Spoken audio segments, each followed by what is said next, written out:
Have you ever stood before a mirror, looked deep into your own eyes, and asked yourself a single, terrifying question?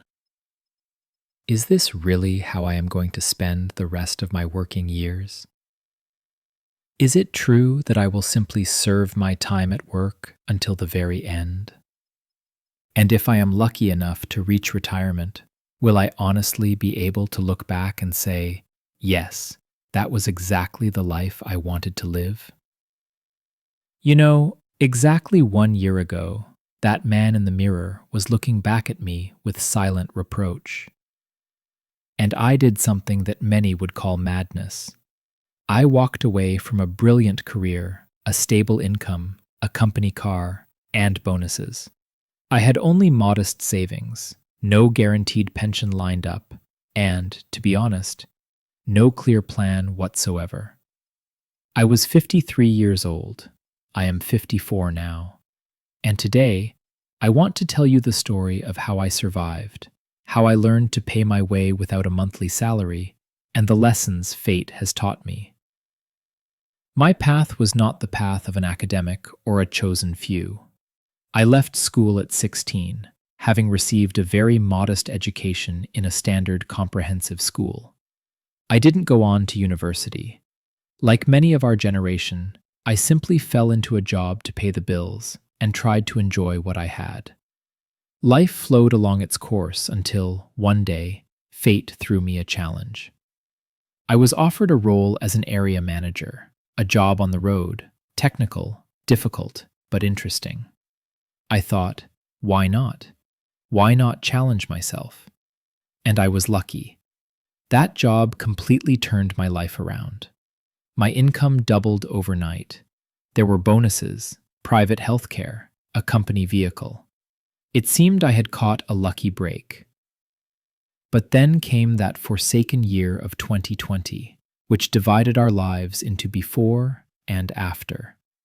When we all returned to the office, the world had changed. The company I had given so much energy to suddenly decided it was no longer profitable, and they simply closed their doors.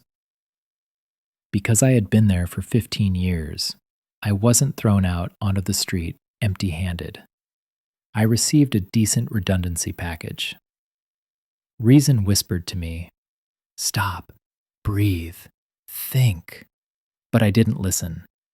I began to drift, jumping from one thing to another, and these chaotic movements only ate away at my redundancy money and my savings. I had lost my focus. And then a former colleague called me.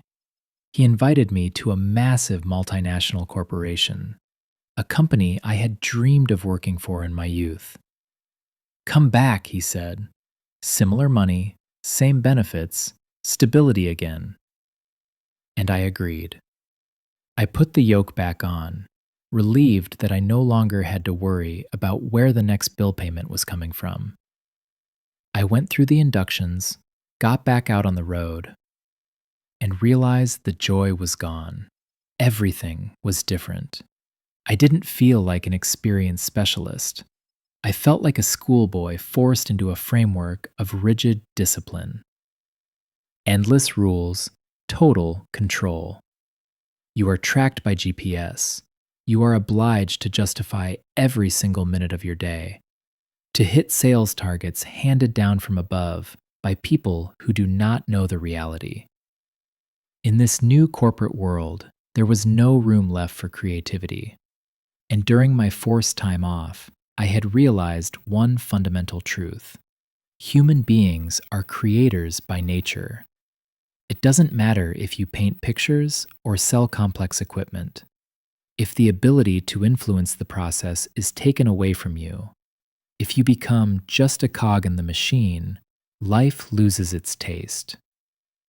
I was earning good money. I had a camper van, a boat, 2 motorbikes, the full set of a successful man.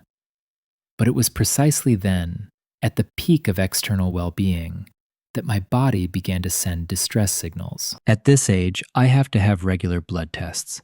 High blood pressure, high cholesterol, quite common for those of us over 50. And then a letter arrived from the doctor. You are now pre-diabetic. Those words hit me like a physical blow. Deep down, I knew I was to blame.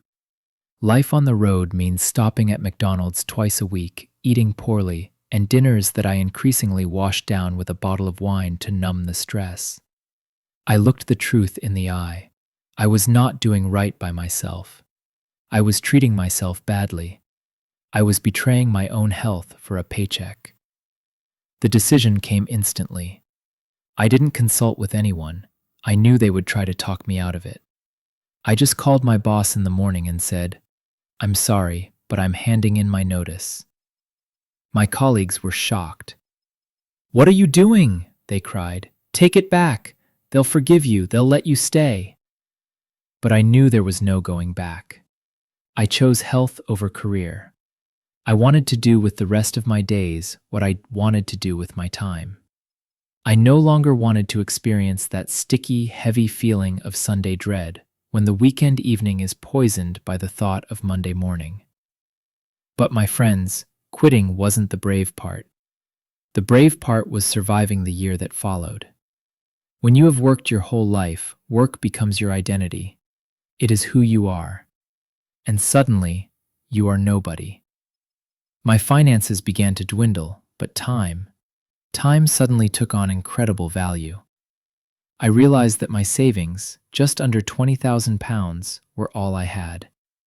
I had to buy a car, as I had handed back the company vehicle, and I had sold my motorbikes earlier. A pension? That is still a long way off, perhaps 12 years or so. I cannot count on that for the future. I sat down and asked myself, how can I not squander everything I have left in a few months? I looked around my house. Over 30 years, I had accumulated stuff like a ship covered in barnacles. Shelves were filled with collections I had become emotionally attached to. You might laugh, but they were action figures, toys for grown men. I had been collecting them since my 20s, carrying them from house to house, often never even taking them out of the packaging. And I thought, I'm not going to play with them, am I? I started selling, and how surprised I was to discover that this junk was worth a small fortune. A figure that cost me £10 in the 90s was now selling for $150. I sold them on eBay and felt a weight lifting off my shoulders emotionally with every box I shipped. I was clearing space and receiving money. It turned out I was sitting on a gold mine and hadn't even realized it. So I discovered the first law of this new life. To survive, you must be able to let go of the past. I sold my motorbike gear. I started finding other items. It turned into an engaging game, a hunt that brought not just money, but a forgotten sense of excitement. Let's be honest here. I am not earning anything like the money I used to get. Holidays to Bali will have to wait. But do you know what?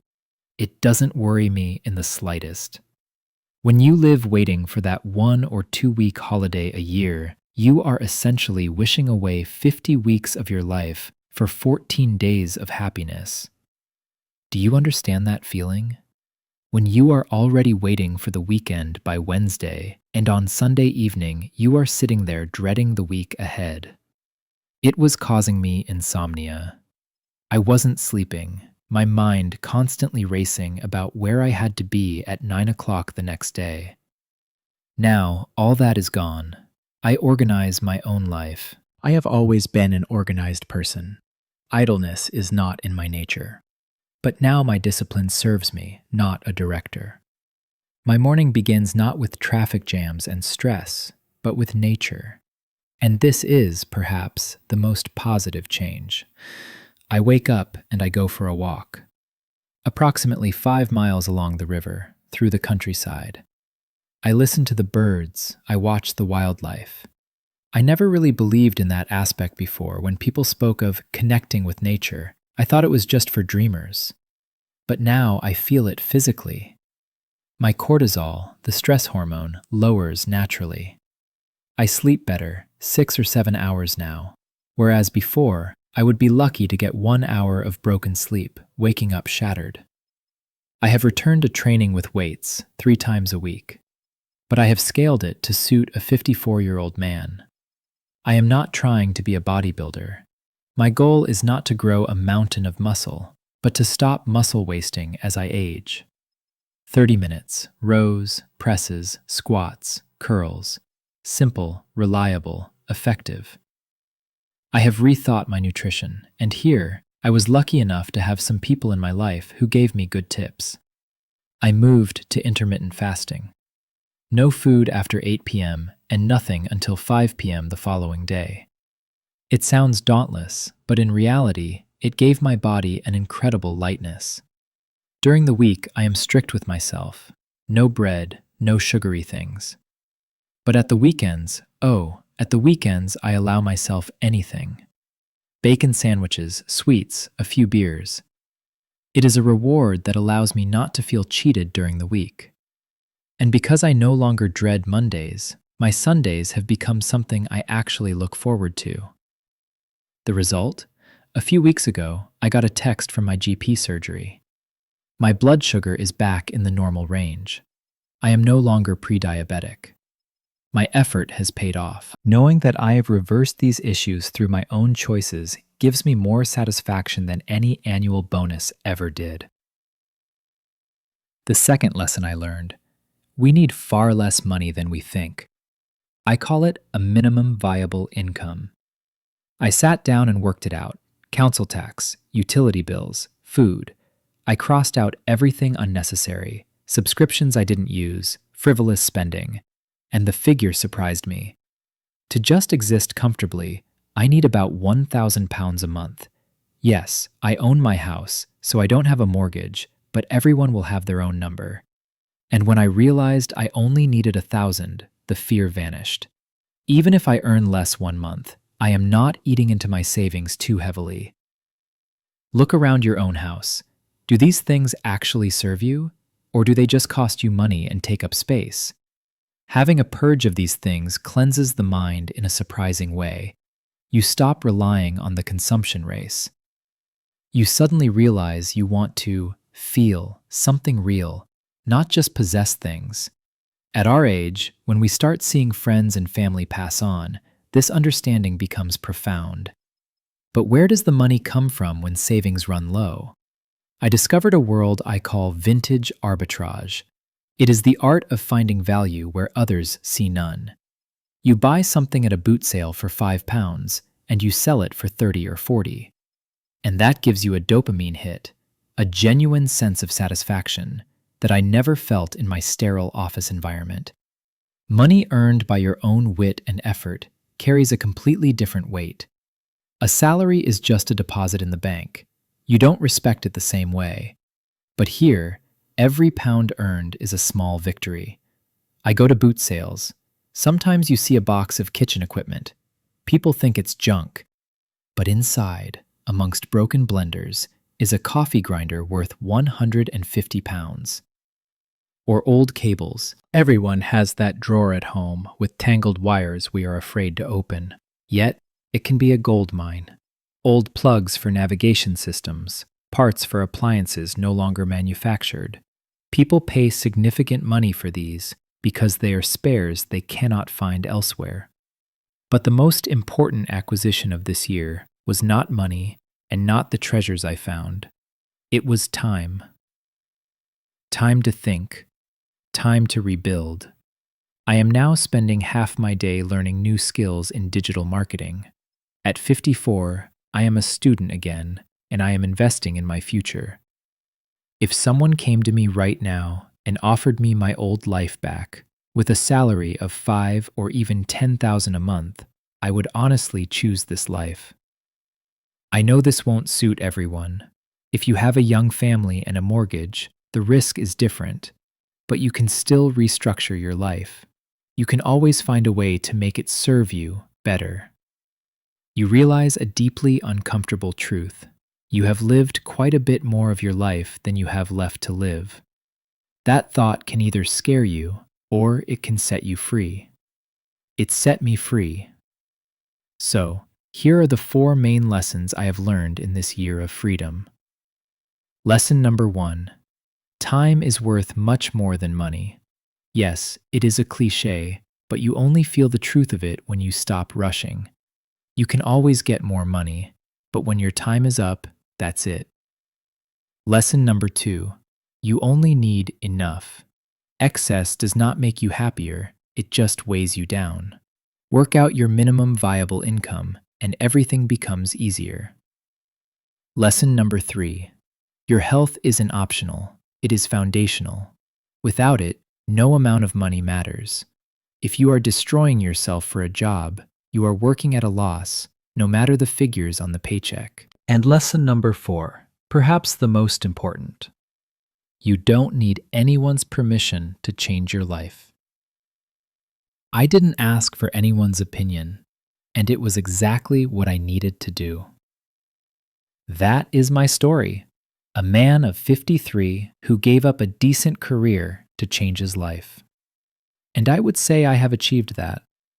It is still a journey, but it is so nice to wake up every single day with an enthusiasm I haven't felt for so long. We have spoken about the philosophy and the reasons, but how exactly does this work in practice? In this next video, I will walk you through my exact daily routine, the structure that keeps me healthy and earning enough to live simply but freely. Until the next time.